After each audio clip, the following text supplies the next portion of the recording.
Hi, welcome to this week's video from SV Lynx. Today we were supposed to go over our hybrid combo setup for the propulsion system on the main boat, but we had a little issue with that, which is that Combi, who are selling our hybrid system to us, is in a big show this week and they couldn't get us the media we wanted to put into that video. So we're going to postpone that one and do it maybe next week, and we'll see. However, we will be talking a little bit about something to do with the hybrid propulsion system, which is this electric outboard. And we'd have to do some modifications to this before we could actually use it on the boat. But that's kind of a little bit of a try video to show you us modifying an outboard. So we were also thinking that maybe we should do instead our top 25 features in a catamaran that we wanted. But that's a lot of talking. So here's what we decided. We'll do both. We'll talk about the top 25, and as we're talking about the top 25, we'll go over a little bit about the outboard here and why we chose it'll be electric and what we're doing to it to make it work for our boat. And the problem is that this outboard has to be a convertible tender dinghy setup. And that means we have this big electric outboard, and we have a small one, which we use when we want to go in through surf to go to a beach. It's much lighter and it's waterproof. So if we flip the thing over, it won't get hurt, where this one is big and powerful and it gets us places for taking dive gear and lots of passengers and going fast, but it's not great for going up onto a beach. So we want to be able to convert, and that means that this one has to be able to be taken off of the tender and have to be done quite easily. And currently, that isn't going to work the way it's configured. And so we're going to get started on that. And as you can see, it needs a lot of work. Yeah, this is the control box. And this has to be mounted somewhere in your boat, but we're a rib and we don't have any storage compartments. And so this big contraption here is in our way. And so it has 7 lines. These are water lines. And over here, those are control lines for the electrical, and also you have battery hookups. In all total, there's 7 cables that connect over to this motor, including all of this. And so what we're going to do is we're going to take and put everything that's in this inside here, which sounds like it's a crazy idea since we spent over $6,000 to buy an outboard motor that we haven't even used yet, and we're going to start chopping it up and stuff. But that's what's going to happen. It's going in there today. So let's get started on that, and we'll begin.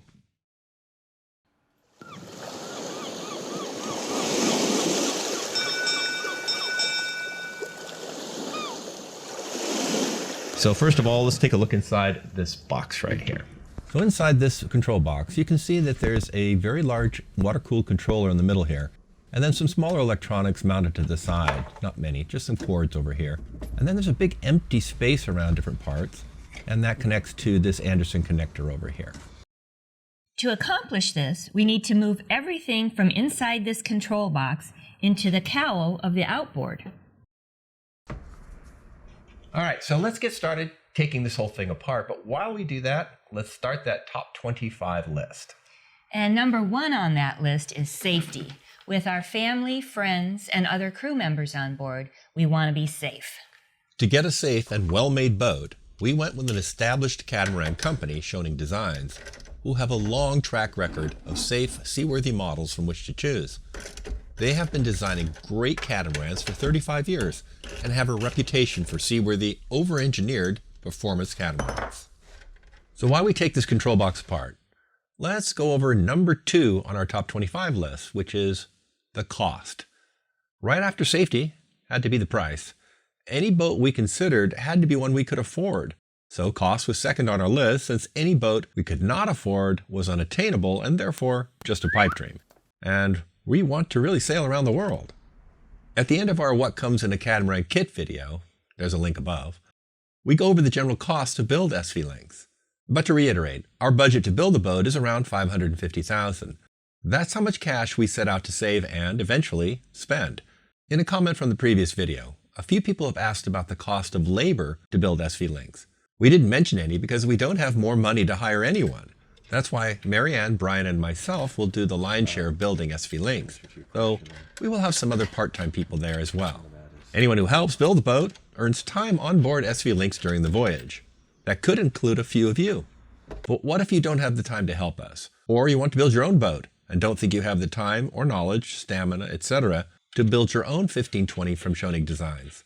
What would it cost to have a 1520 built for you? Well, we got a quote on that about 3 months ago. So add some inflation, but back then, the quote was $760,000 to build a Solitaire 1490. That was from a builder in Thailand, the very one building hull number 1, Escapade. That price would get you to a sail-ready state with a regular diesel engines, not a hybrid system. You'd have to add about another $85,000, give or take, to get all the other systems you would need for a hybrid version. That includes the hybrid motor from Combi, the large lithium battery bank, the added inverter, the added solar, the Bruntons EcoStar props, and the Sigma drives. Of course, you would save about $25,000 on 1 less diesel and 2 less sail drives, so call the upgrade $60,000. So for a little more than, say, $800,000, you could have a 50-foot performance hybrid blue water capable catamaran ready to circumnavigate and have it all built for you. If you check at any of the big cat manufacturers, the price would be $1.5 million to $3 million, depending. So you can get a beautiful Schionning Designs 1520 for half of the lower end of that price range. Note, those prices are what I found in August of 2022, and they are subject to change, but you can get a current quote from that seller in Thailand and see if the 1520 is within your budget to have built. For us, having one built was too rich for our pocketbook. After all, it took us a long time to just get to the $550,000 we want to go sailing. We can build our boat to the ready to sail around the world point and still stay within budget as long as we do all the work. But that expenditure had to include everything, and I mean everything, to make our new cat blue water ready and fully outfitted for our extended voyage twice around the planet Earth. Sadly, having a boat is only half the battle. Sailing SV Lynx twice around the world will cost more than buying the boat, even with us doing the labor. Therefore, we still have to find ways to earn our cruising kitty and keep our boat sailing while we make videos of our adventures. YouTube is one such revenue, so your viewership is very appreciated. However, being realistic, we will need to supplement that small income stream with other means. Of course, Patreon is another method through the kindness of our virtual crew.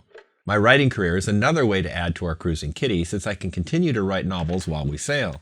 And every fantasy or science fiction book or audio play of mine you purchase will help us fund this voyage, and you get something in return. My novel website is at philipblood.com. Pretty easy to remember. Just stop by and see what I have been cooking up for the past 30 years. There are even 4 free novels there to get you started. I would go with Next Lord Dark Prophecies if you like fantasy, or Z1 if you like science fiction, and both are a good way to start. There are some wild adventures in there, trust me. I can't wait to chat about some of them with you if you become one of my readers. But enough of that finance stuff. All right, so this is the control unit that we just pulled out, and this is the biggest piece, and this is water cooled. So where this one goes is kind of interesting because we take the cowl off here. You can see the electric motor, and there's a bit of space behind it here, but there's not a big enough space for this thing. In fact, we're going to be putting this box here, and this is going to hold all of the small electronics that are in here, which you can see right here, 1, 2, and 3, and they're going to fit in this box. So that's what these 3 are going into, and then this will mount in the back here. So that takes care of everything except this big behemoth. And where this is going to go is right here on top. And so what you can see is that's going to make this a little larger than it currently is. And if we measure this, you can see, well, that isn't going to go in there.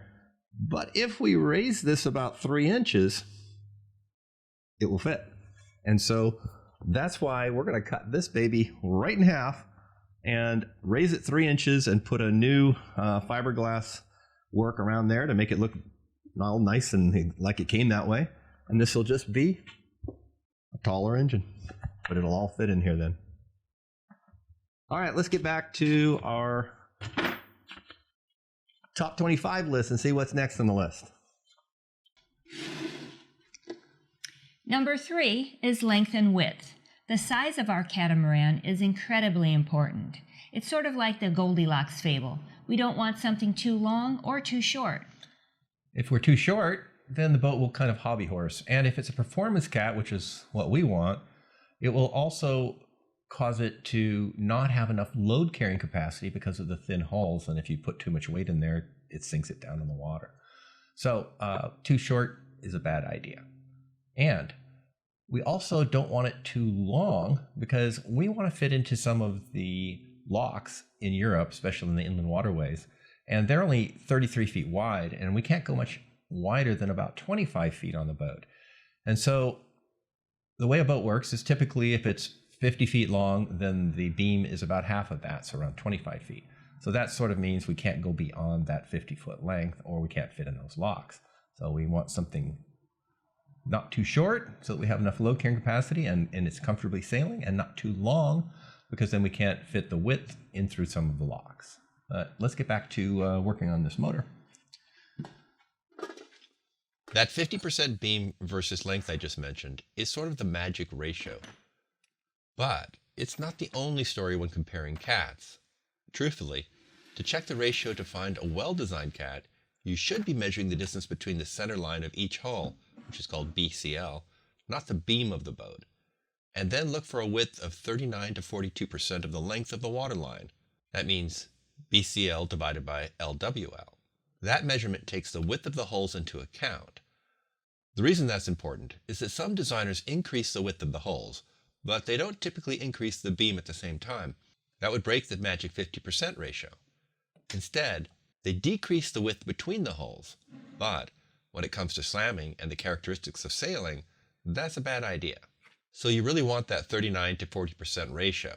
And, for example, the 15-20 ratio is 40.82%, right in the sweet range.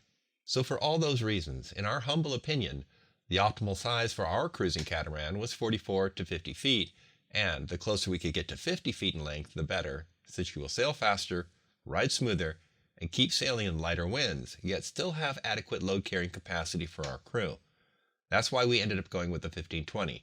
She is right about the 50-foot length and 25 feet 10-inch beam.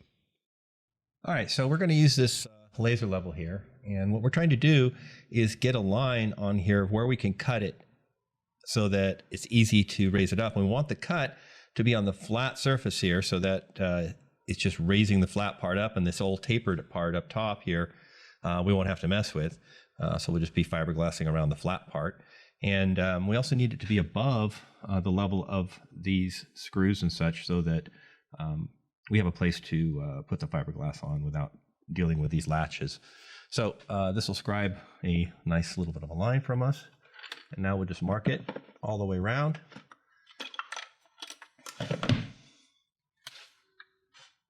Now we just connect the dots and we have a place to cut this. So we'll be cutting right all the way around this thing and separating this into two. Number 4 is age. We wanted as new a boat as we could afford. Yeah, and best yet, if we could get a brand new boat, that would be perfect. And the problem with a used boat is we went with one that we could afford that was already built, and it was 6 to 13 years old. That means that all the systems on that boat are that old, and after we've been sailing it for another 5 or 6 or 10 years, we'd be more than a 20-year-old boat, and many of those systems would start to fail. Where with a new boat, at least you're starting new, and so as you're wearing them out, it takes a lot more years. So that's what we prefer. However, the problem is that a brand spanking new 50-foot performance catamaran is darn expensive. And we're talking about $1.5 to $3 million if the one is built. So there's no way we could afford that. So to get our brand new 50-foot performance cat, we have to build it, which is what we're doing.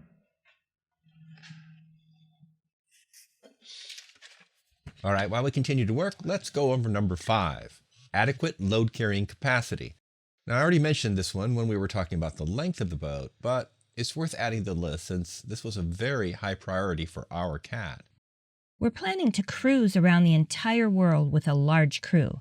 So for us, that means at least 4 people on board, with 6 to 8 some of the time. That many people adds a lot of weight to the boat. It's not just their bodies, It's food, water, clothing, sports equipment, etc. Some strictly performance cats have poor load-carrying capacity since they are only designed for speed. This is especially true if they are in the 44 to 45 foot length. Their narrow hulls make them fast, but they don't displace enough water to give the boat sufficient load-carrying capacity for our larger crew. This means that any performance cat of less than 48 feet in length won't likely carry all the stuff we need. Now, if you're a couple and do not plan to have a lot of guests on board or a tons of sports gear, you may have just enough load-carrying capacity on a smaller performance catamaran, but we will always have more than 2 people on board. We did a full calculation of everything we need to bring and came to the weight of 8,000 pounds when figuring in people, gear, food, water, and fuel. That's about 3,000 pounds more than the load-carrying capacity of a typical performance cat of smaller length. Fortunately, our 1520, as configured, comes with about 8,400 pounds of load-carrying capacity, which suits our needs perfectly. Next up, number 6, performance. Speaking of performance, we want it. A performance boat will reduce the chance of running into bad weather since our passages will be shorter in duration, which means we won't be exposed to changing ocean conditions for as long. Weather prediction is more accurate the fewer days forward it must predict. So, a shorter passage keeps us in the more predictable range of weather prognostication. And even when you are caught out in bad weather, a performance cat could sail you out of the path of many storms. But it isn't all about top-end speed. Another nice thing about a performance cat is that you can sail in lighter winds, which means being out there in a smoother sea state without having to burn fuel. This affords more comfort for our crew with a smoother ride, and while sailing in those light winds, we don't have to smell diesel fumes. So, sailing at 5 knots in 6 knots of wind would be wonderful. Most comfort cats have long since fired up the dinosaur burner and are busy paying to listen to the noise and smell those fumes. Also, the narrow hulls of a performance cat slice through chop, making for a smoother ride. Our 1520 features shallow 2-foot 2-inch narrow hulls, and as long as she is not overloaded, the 1520 will sail very swiftly or in light winds. We're working hard to keep her as light as possible without compromising crew comfort too much. Next up, number 7, a hybrid propulsion system. As we just mentioned in item number 6, as much as possible, we really want to stay away from burning costly, noisy, smelly, and sometimes hard to procure diesel fuel. Therefore, we intend to run our single diesel engine the least amount of time possible. The first way to accomplish that is by owning a performance catamaran, since, as we noted, she can sail in lighter winds. However, there is another way to save diesel fuel. We can go with a hybrid electric propulsion system. The reason we wanted to go with a combination hybrid propulsion system is to have all the horsepower we need for strong currents, yet have increased fuel efficiency, reduced weight, and a lot of silent running where we're not smelling diesel fumes, and of course, less maintenance costs. Though these hybrid systems are more expensive to pay for initially, over the long run, the savings in fuel and maintenance will make up the initial extra expenditure deficit. So, we get all those other advantages, yet eventually recoup the extra money we spent when buying this hybrid system. Now, there are many arguments out there for why a diesel is better. The main one being that, pound for pound, diesel fuel has far more energy than what is stored in batteries. That is very true, but the main points to remember here are, we get electrical fuel from solar and regeneration. If you run out of diesel in the middle of an ocean, there ain't none to be had. And, when necessary, we can be a diesel boat. If we choose, we can run off our diesel engine anytime we want. We just don't want to very often, since we have a better option with our electric motors whenever we want to use them. A diesel hybrid combination propulsion system rules. In an upcoming video, we'll get into the numbers of why. Next up, number 8 on our list, living space. Just to note, we went over a few of these items on this top 25 list in our initial virtual tour video, including living space in the salon, cockpit, and helm, which you may watch by following this link. However, to reiterate, with a larger crew, we need as much space on board as possible. This means we need a lot of seating and as many separate social areas as possible. It also means we need plenty of storage and additional refrigeration and freezer capacity to handle the larger crew for long periods. Because of our crew size, we also went with a 4-cabin layout instead of an owner's hall. There are plenty of other spaces to lounge around in on our big cat, so we figured the cabins are just for sleeping and toiletries anyway.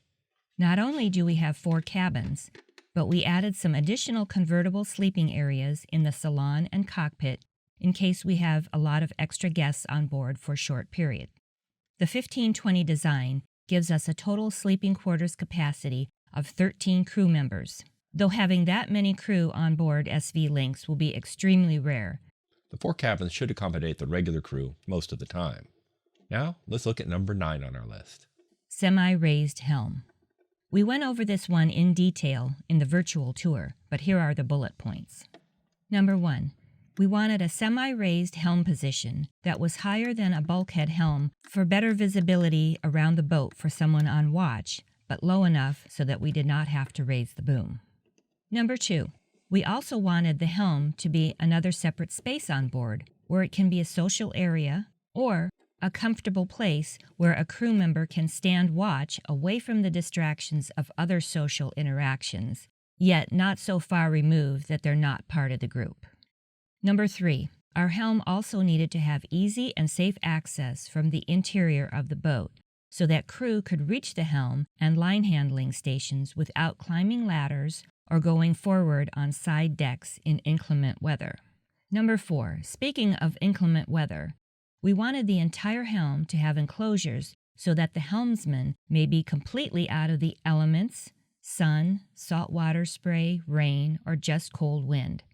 Or, if the weather is nice, we wanted it to be open for a nice breeze. Number 5. Finally, we want the helm steering area to be separate from the winch and line handling, which lets 2 people easily share duties without impeding each other while working the helm and sails. Remember, if you're single-handing our cat, you may put the helm on autopilot with the press of one button so that you may step forward to adjust the sails. Pieces here. All right, and there we have it. Empty. And this will not be used in our boat at all. So it's out of here. Now, we need to get all of this stuff. It'll be a tight fit, but these are going to be coming out. So this has to get in here. So it looks like we're going to be mounting these something like this. But as you can see, that will all just fit in there. We just have to work it out for the wiring and such. Next up, item number 10, Daggerboards. These go along with owning a performance boat, so we believe they are a top 10 required item. Daggerboards can increase sailing speed by up to 2 knots over mini keels due to less drag in certain situations, especially since only one is typically down at a time, and when sailing downwind, sometimes both are up or mostly retracted. Daggerboards also let us point higher into the wind. Finally, with both boards up, our boat has a very shallow draft, only 2 feet 2 inches, which is useful in many situations. For example, when entering a lagoon through a shallow cut in the reef, you have less chance of grounding. Or, when looking for space to anchor in a crowded anchorage, you may often go in closer to shore where deeper boats dare not tread. As you can see, Daggerboards have a lot of advantages, but there are a couple of disadvantages. Firstly, they are a bit more work while sailing. But we relocated our stern winches on the 1520 so that they have an unobstructed path between them and the Daggerboards, allowing us to easily raise or lower the boards from the safety of the cockpit with the assistance of winches instead of muscle power. And, as for the work of messing with them occasionally, hey, we are sailors. If we didn't want to tweak things to eke out more speed, we would have bought a motorboat. The second negative people will mention is the possibility of tweaking a Daggerboard casing if we hit something with an extended Daggerboard.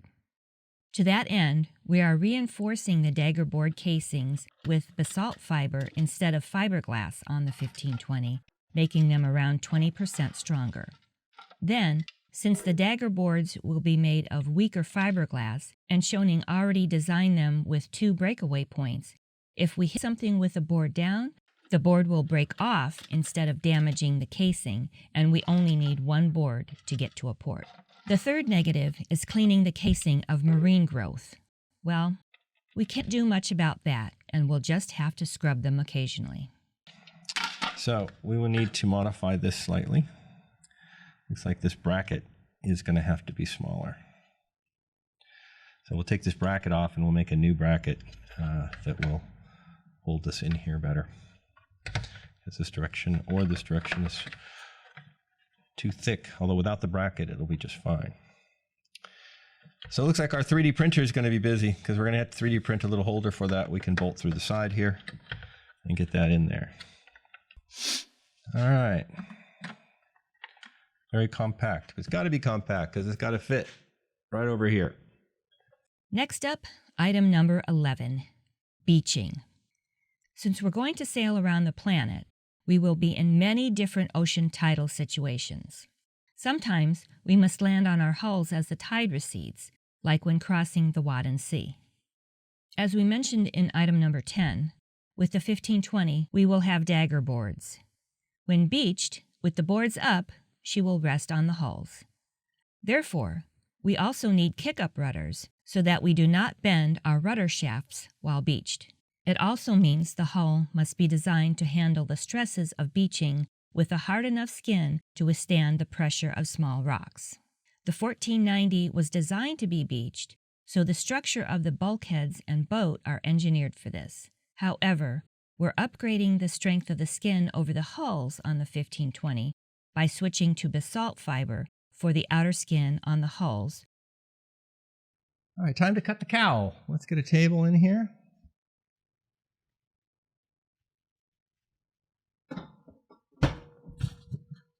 I'll use this to steady this uneven shape. Oh, that'll work. All right. And sure what's going to work best for this. We'll give a multi-tool a try first. See what we get.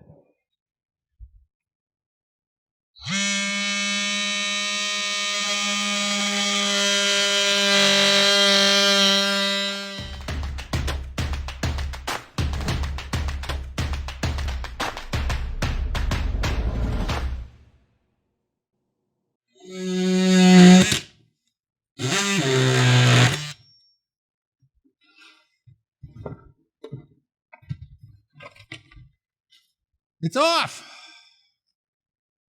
Yay. All right, so there we go. We have decapitated it. Let's see here. So this,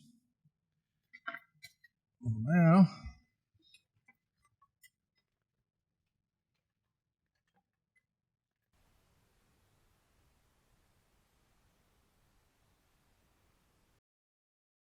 so it's a little more than I thought, but not by that much. I said 3, it's 3 3/4. Okay.